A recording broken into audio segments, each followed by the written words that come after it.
एक छोटी सी कथा मुझे स्मरण आ गई। एक चोर था, नामी चोर।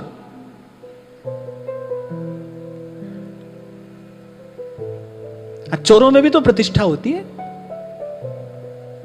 नामी चोर माने कभी पकड़ा गया ही नहीं, कभी हाथ ही नहीं आया किसी की। ऐसी कृपा हुई, किसी दिन सत्संग में पहुंच गया, संत अच्छे लगे,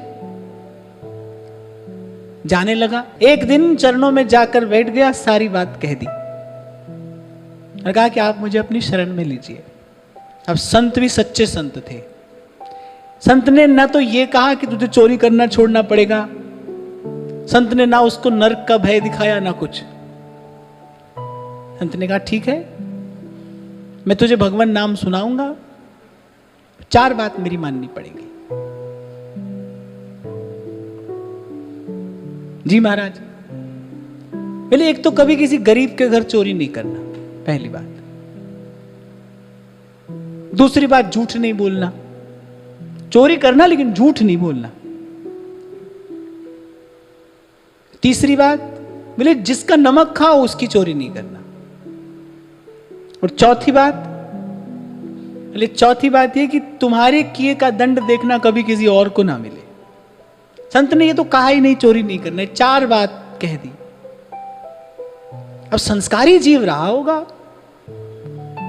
उसने गुरु चरणों पे हाथ रखकर कहा कि जो आज्ञा महाराज। संत ने नाम सुना दिया। अब थोड़ा बहुत भजन भी करने लगा, सत्संग भी करने लगा। चोरी तो स्वभाव में थी। अब मन हुआ कि चलो चले आज। गुरुजी की सबसे पहली बात याद आई। पहली बात, गरीब के घर चोरी नहीं करना। अब बोले गरीब के घर नहीं जाना है तो अब कौन गरीब अमीर के झंझट में पड़े। बोले चलो आज राजा के घर चोरी करते हैं। गरीब के घर नहीं जाना है तो राजा के घर चलते हैं। बढ़िया सुंदर कीमती पोशाक पहनी, पहुंच गया महल में। दरबार ने पूछा कौन। अब दूसरी बात याद आ गई। गुरुजी ने कहा था झूठ नहीं बोलना। अब उसने कहा झूठ तो बोल नहीं सकते। दरबार ने पूछा कौन। उसने कहा चोर। अब दरबार ने कहा कि चोर थोड़ी खुद को चोर कहता है। बोले ऐसी कोई मित्र संबंधी होगा। उसने कहा आप जाइए महाराज जाइए। पहुंच गया भीतर। अब समेट लिया सब माल उसने। भूख लग आई, थाल सजा हुआ रखा था। उसने कहा चलो कुछ खा लें। अब खाया तो तीसरी बात याद आ गई कि भाई जिसका नमक खाओ उसकी चोरी नहीं करनी। अब राजा का नमक खा लिया तो अब चोरी कैसे करें। अब वो बंधा बंधाया सामान छोड़कर लौट गया। और जब राजा की आंख खुली तो राजा ने देखा कि सब कीमती सामान बंधा है, गठरी बांधकर, फिर कोई यहीं क्यों छोड़कर चला गया। पर ये सुरक्षा में तो बहुत बड़ी सेंध थी ना, सामान तो कोई नहीं लेकर गया। पर राजा को लगा कि महल के भीतर तक तो कोई आ गया। तो राजा ने कहा कि शहर के जितने चोर हैं सबको बुला कर लाओ। अब सब पकड़ लिए गए। अब राजा ने कहा कि इन सबको ले जाओ और डाल दो कारागार में। उसके कान में खबर पड़ी। गुरुजी ने चौथी बात क्या कही थी कि भाई तुम्हारे किए का दंड कभी किसी दूसरे को नहीं मिलना चाहिए। दौड़ कर गया, राजा के सामने उपस्थित हो गया। बोले सब काम हमारा है। राजा ने सारी कथा पूछी। उसने सारी कथा जो कि त्यों सुना दी। ऐसे ऐसे हमारे गुरुजी ने 4 आज्ञा हमको दी थी और ये सब कार्य हमने किया। राजा अपने सिंहासन से उठा। राजा ने कहा भाई सदुपदेश देने वाले गुरु तो हमने बहुत देखे हैं, लेकिन गुरु का शब्द जो का त्यों अपने जीवन में उतार देने वाला चेला हम पहली बार देख रहे हैं।